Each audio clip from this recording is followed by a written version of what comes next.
Rivers are the most important life-sustaining systems in the tropics and subtropics. These systems are under great pressure due to various kinds of human interference. Among these, sand and gravel mining from active channels and floodplains are the most disastrous, as these activities threaten the very existence of the river ecosystem. Sand and gravel are the most important collective materials for building constructions. An increase in population and economic developments creates a rise in demand throughout the world.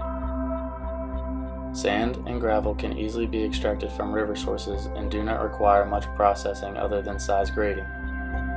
Most tropical and subtropical countries still depend on river sources such as in-stream, floodplain, and terrace deposits to meet their aggregate requirements, especially sand and construction works.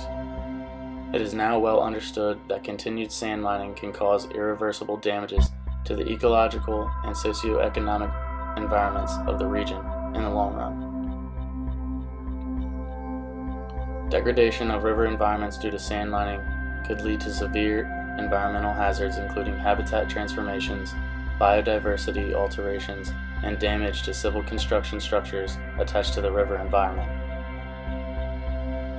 Mining of sand higher than it can naturally be replenished leads to serious damages to river systems.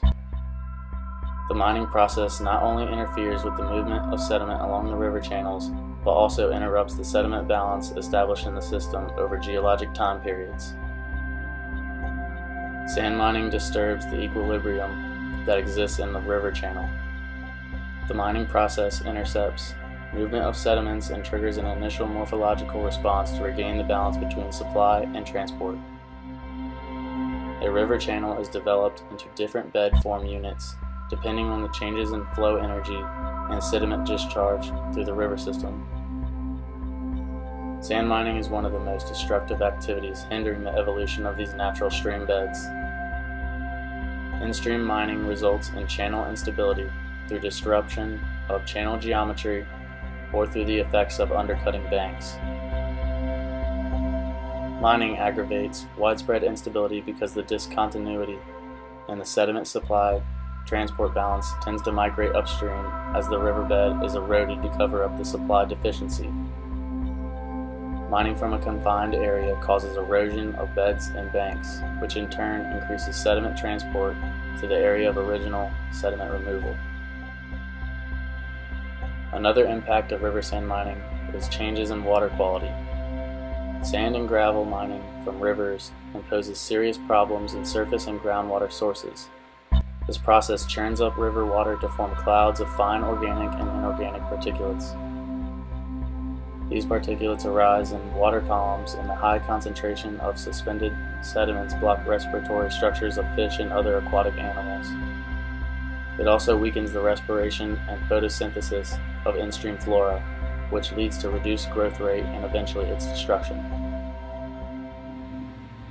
Besides the river sand mining's potential for employment generation that is particularly important with regard to income of workers engaged in sand mining, the process is also related to the livelihood issue of local people in the form of resource availability.